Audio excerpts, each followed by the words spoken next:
जो मोहब्बत पैदा करता है वो व्हाट्सएप और इंस्टाग्राम की चैटिंग से वो मोहब्बत नहीं पैदा हो सकती। माफ कीजिए, वो फेसबुक और सोशल मीडिया पर एक दूसरे को प्यार भरे मैसेज भेज देने से जो मोहब्बत के नाम पे ढकोसले हो रहे हैं वो मोहब्बत नहीं है। मोहब्बत तो निकाह के जरिए होती है।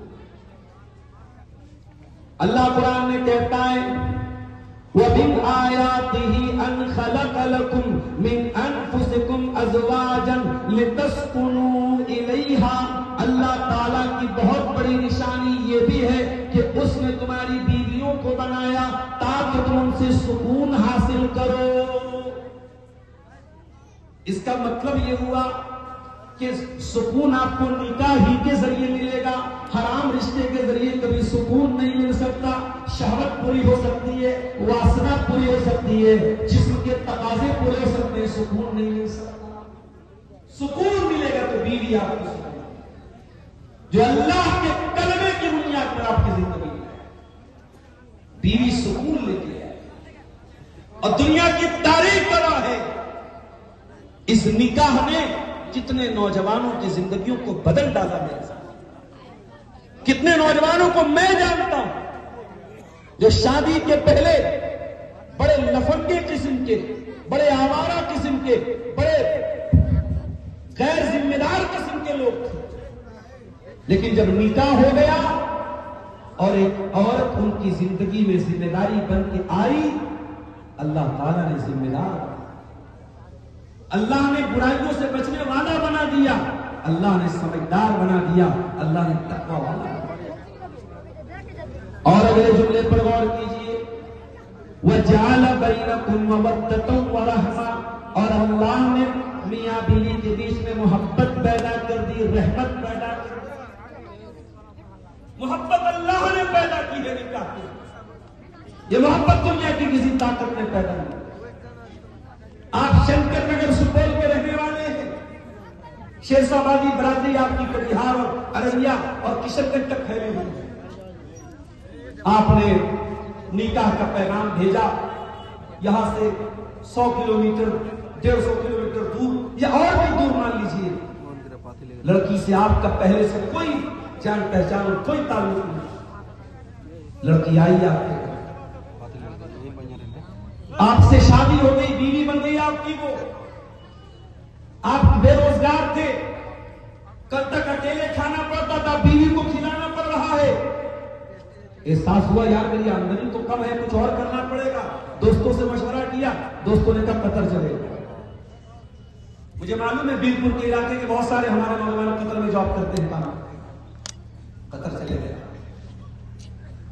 वीजा बन गया आपका, टिकट आ गया, फला तारीख को फ्लाइट है आपकी पटना से, जाने का टाइम। अभी शादी को सिर्फ 1-2 हफ्ते हुए हैं। उतना आपकी बहन नहीं रो रही है, उतना आपकी मां नहीं रो रही है, उतना आपके वो रिश्तेदार नहीं रो रहे जो सालों से आपके रिश्तेदार थे। 1 हफ्ते 2 हफ्ते निकाह का ये रिश्ता हुआ है, वो औरत सालों कतार रो रही है। आप अपनी बीवी को छोड़ के परदेश जा रहे हैं, बीवी आपसे लिपट करके रो रही है, आपके लिए खाने का टिफिन बांध रही है, आपके सामानों को तरतीब दे रही है, आपका सामान पैकिंग कर रही है। ऐ अल्लाह, ये कैसी मोहब्बत है जो बरसों की मोहब्बत पर भारी पड़ रही है। 1 हफ्ते 2 हफ्ते भी शादी को हुए, उस औरत के दिल में इस आदमी की इतनी ज्यादा मोहब्बत कैसे पैदा हो गई। औरत भी रो रही है, आदमी का दिल भी गमगीन है, बीवी को छोड़ के जा रहा है, भारी मन के साथ जा रहा है, भारी दिल के साथ जा रहा है, कलेजे पर दुख और उदासी छाई हुई है। ये 1-2 हफ्ते के अंदर इतना प्यार, इतना अपनापन कैसे पैदा हो गया? कुरान जवाब देता है, ओ लोगों, ये दुनिया की किसी ताकत का कमाल नहीं है। वमिन आयातिही अन खलक़ लकुम मिन अनफुसिकुम अज़वाजन लितस्कुनू इलैहा व जअल बैनकुम मवद्दतन व रहमा। ये मोहब्बत पैदा करने वाला अल्लाह है। ये मोहब्बत मियां के दिल में, शौहर के दिल में बीवी के लिए, और बीवी के दिल में शौहर के लिए, ये मोहब्बत पैदा करने वाला अल्लाह है। और आगे बढ़िए, शौहर 70 साल का हो गया, बीवी 60 साल की हो गई, दोनों बूढ़े हो गए। औरत जवानी में बड़ी खूबसूरत थी, अब बुढ़ापे में चेहरे पर झुर्री पड़ गई, बाल सफेद हो गए। शौहर भी बूढ़ा हो चुका है, बदन में ताकत नहीं है, झुक के चलता है, लाठी पे के चलता है। उस बुढ़ापे में बुढ़िया का इंतकाल हो गया। बूढ़े की आंखों से आंसू बह रहे, बूढ़ा रो रहा है। अरे तेरी औरत तो बूढ़ी हो चुकी थी, 60 साल की हो चुकी थी, अब तो जवानी के जैसी खूबसूरती भी नहीं थी, अब तो इस लायक भी नहीं है तू कि अपनी बीवी के करीब जा सके, न तेरी बीवी इस लायक है तेरी जरूरतों को पूरा कर सके। लेकिन 60 साल की बुढ़िया के लिए 70 साल का बूढ़ा रो रहा है। क्यों रो रहा है? कुरान कहता है वजाल बैनकुम मवद्दतम व रहमा। ओ लोगों, ये नकली मोहब्बत नहीं है, व्हाट्सएप वाली मोहब्बत नहीं है, ये सोशल मीडिया वाली मोहब्बत नहीं है, ये अल्लाह की पैदा की हुई मोहब्बत है। इस मोहब्बत में रहमत भी शामिल है। शौहर बीवी के लिए रहमत है, बीवी शौहर के लिए रहमत। एक बात और करूं, हराम रिश्ते में ये एहसास नहीं होता कि ये सिर्फ मेरी है। हलाल रिश्ते में ये एहसास होता है ये सिर्फ मेरी। आप गौर करें, हराम तरीके से कोई लड़का किसी लड़की के साथ अगर ताल्लुक बनाता है तो जैसे लोग कपड़ा चेंज करते हैं वैसे आज के जमाने में ताल्लुकात चेंज होते हैं। आज इसके साथ दोस्ती है, कल उसके साथ दोस्ती हो गई, इसके साथ ब्रेकअप हो गया, उसके साथ पैचअप हो गया। उतने तो लोग कपड़े नहीं बदलते जितने आजकल रिश्ते बदले जा रहे हैं।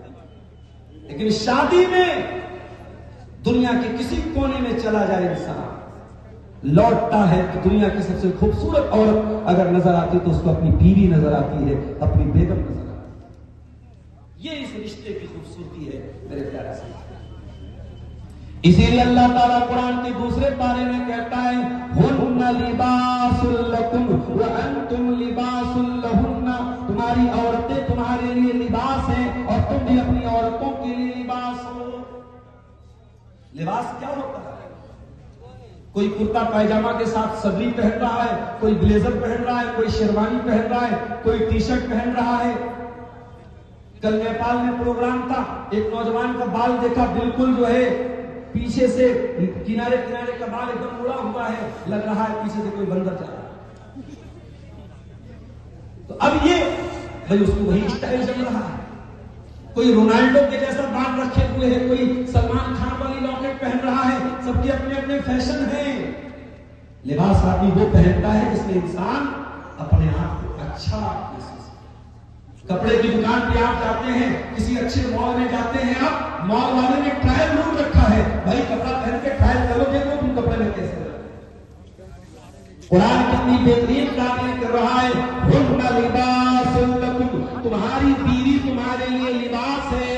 तुम बीवी के बगैर अच्छे ही नहीं लगोगे, बीवी तुम्हारे बगैर अच्छी नहीं लगेगी। तुम एक दूसरे को कंप्लीट कर रहे हो, एक दूसरे की सुंदरता हो, एक दूसरे की खूबसूरती। अरे एक दिन बीवी चली जाए मायके में, कमरा सुना सुना लग जाएगा। जो शादीशुदा लोग हैं जिन्होंने ये लड्डू खाया हुआ है उनको ज्यादा एहसास, जो बेचारे नहीं खाए हैं वो क्या जाए। तो शादी के बाद इंसान की लाइफ चेंज हो जाती है, जिंदगी में परिवर्तन आ जाता है और मियां बीवी एक दूसरे का लिबास हो। और कीजिएगा, हर आदमी कोई ना कोई कपड़ा पहनता है, कोई लुंगी पहने हुए है, कोई बनियान पहने हुए, लेकिन कोई अगर बगैर कपड़ों के है, नंगा है, तो दो ही बात हो सकती है, या तो वो इंसान नहीं है, और इंसान है तो फिर अकल नहीं है उसके अंदर, पागल होगा जो नंगा घूमेगा। अगर इंसान है और अकल है तो कपड़ा जरूर है। इसका मतलब ये हुआ कि लिबास आपके इज्जत को छुपाने का जरिया है। कुरान कह रहा है शौहर बीवी के लिए लिबास है, बीवी शौहर के लिए लिबास है, यानी दोनों एक दूसरे की इज्जत पर पर्दा डालते हैं। लिहाजा अगर शौहर के अंदर कोई कमी भी हो तो बीवी पर्दा डाले, बीवी के अंदर कोई कमी हो तो शौहर पर्दा डाले। एक दूसरे के राज की हिफाजत करें, एक दूसरे के ऐब पर पर्दा डालें। अब आइए, वक्त बहुत हमारे पास महदूद है और घड़ी की सुई बड़ी तेजी से आ रही है।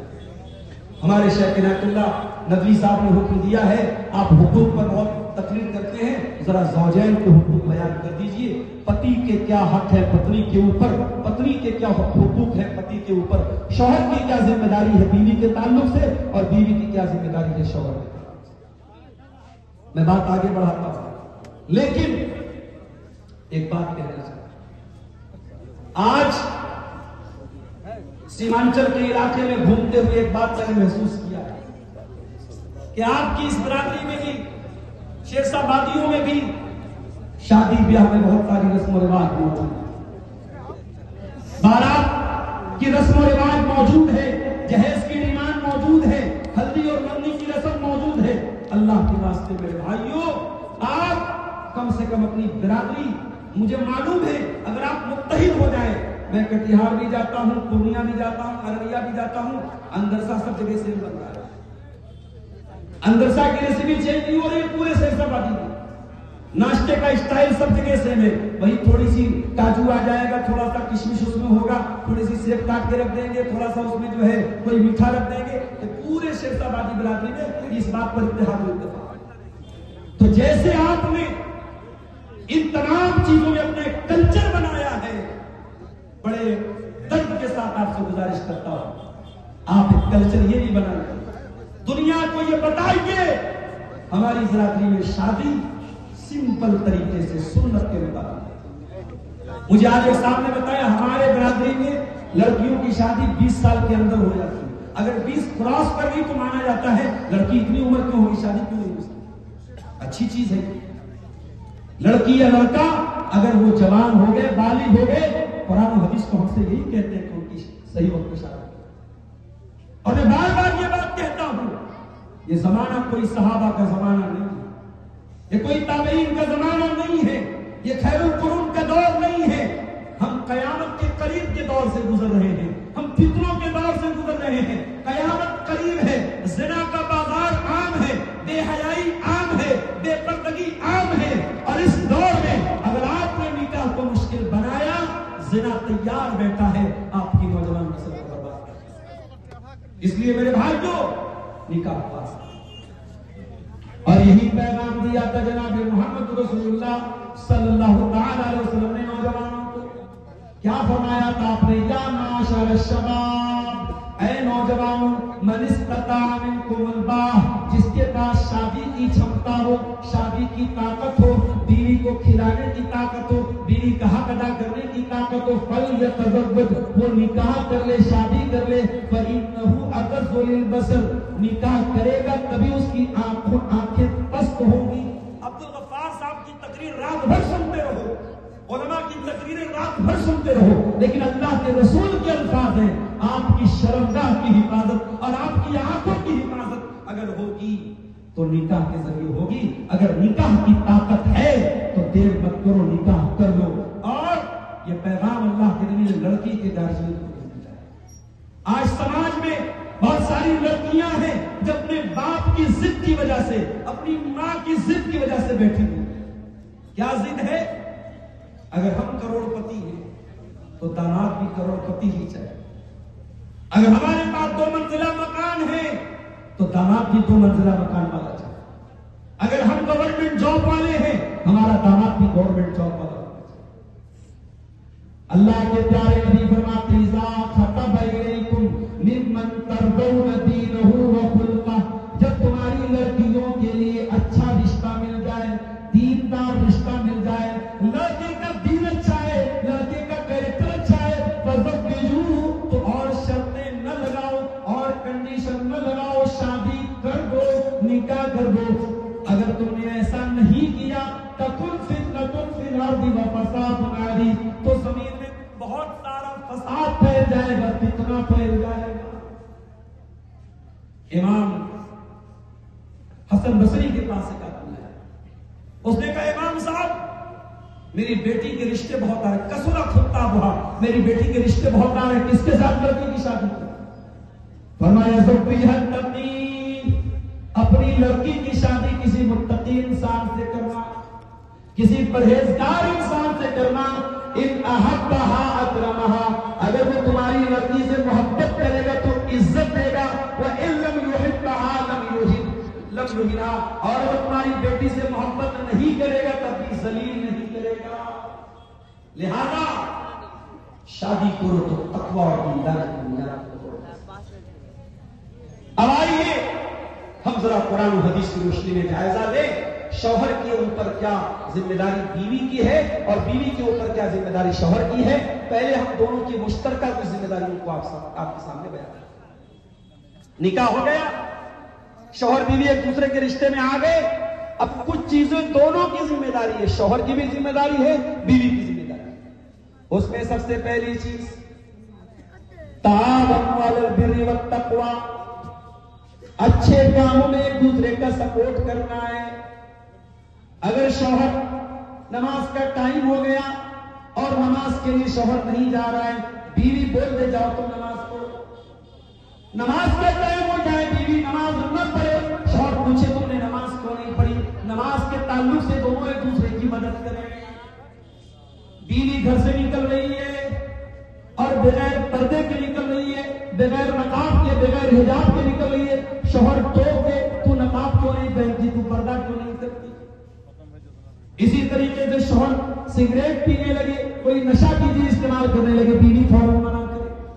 हराम कामों से एक दूसरे को रोके और अच्छे कामों में एक दूसरे का सपोर्ट। इसकी दलील क्या है, आइए मैं 2-3 दलील आपको देता हूं। अल्लाह के प्यारे नबी फरमाते हैं लियत्तखिज़ अहदुकुम क़ल्बन शाकिरा व लिसानन ज़ाकिरा व ज़ौजतन मुमिनतन तुईनुहु अला अम्रिल आखिरा। ऐ दुनिया वालों, 3 चीजों को दौलत बना लो, 3 चीजों को खजाना बना लो, 3 चीजों को अपने घर में लेके आ जाओ। कल्बन शाकिरा, अपने सीने में ऐसा दिल पैदा कर लो जो अल्लाह ताला का शुक्र अदा करने वाला हो। व लिसानन ज़ाकिरा, और अपने मुंह में ऐसी ज़बान पैदा करो जो अल्लाह ताला का जिक्र करने वाली हो। व ज़ौजतन मुमिनतन तुईनुहु अला अम्रिल आखिरा, और ऐसी दीनदार औरत से शादी करो, उसको बीवी बनाओ जो दीन के कामों में तुम्हारी मदद करे। ऐसी औरत कैसी होती है भाई, जो दीन के कामों में आपकी मदद करे। आइए उसका भी एग्जाम्पल आपको दे दें। अल्लाह के प्यारे नबी फरमाते हैं रहिमल्लाहु रजुलन काम मिनल लैल, अल्लाह ताला रहमत नाज़िल फरमाए उस आदमी के ऊपर जो रात में उठ करके तहज्जुद पढ़ता है। वो आई कदम राता, और अपनी बीवी को भी उठाता है, और बीवी अगर इनकार कर दे तो बीवी के चेहरे पर पानी छिड़क देता है। चलो बेगम उठो, चलो नमाज। खुद भी तहज्जुद पढ़ रहा है और बीवी को भी उठाता। अल्लाह। तो जो शौहर तहज्जुद के लिए बीवी को उठाएगा, वो फजर की नमाज में ऑटोमेटिक उठाएगा, वो ज़ोहर के लिए जरूर उठाएगा, वो असर के लिए जरूर उठाएगा, वो मगरिब और इशा के लिए जरूर उठाएगा। अल्लाह के नबी ने रहमत की दुआ की है उस आदमी को। और मेरी प्यारी माँ और बहनों, आप भी सुन लीजिए, नबी ने दूसरी दुआ किसके लिए की, फरमाया व रहिमल्लाहु रातन कामत मिनल लैल, और अल्लाह ताला रहमत नाज़िल करे उस औरत के ऊपर जो रात में उठती है, तहज्जुद पढ़ती है। वह आई कदत ज़ौजहा, और अपने शौहर को भी उठाती है, प्यार और मोहब्बत से उठाती है। और शौहर अगर इनकार कर देता है, नज़हत फी वजहिल मा, शौहर के चेहरे पर पानी छिड़क देती है। चलो तुम भी तहज्जुद पढ़ो, तुम भी अल्लाह की इबादत में मेरा सपोर्ट कर लो। तो नेकी के कामों में दूसरे का सपोर्ट। दूसरा काम, शादी के बाद मियां बीवी इस रिश्ते को प्यार से निभाएं। इस रिश्ते को कोई नौकर और आका का रिश्ता न बनाएं। आज क्या हो रहा है, माएं अपनी बेटियों को क्या ट्रेनिंग देती है, लड़कों को, शौहर को कैसे तुम्हें अपनी उंगली पे नचाना। आज मां ये ट्रेनिंग दे रही है कि तुझे अपने शौहर को काबू कैसे करना है, तुझे अपनी उंगली पे नचाना कैसे। काश माओ ने यह सबक दिया होता कि तुझे अपने शौहर का दिल कैसे चाहिए, तुझे अपनी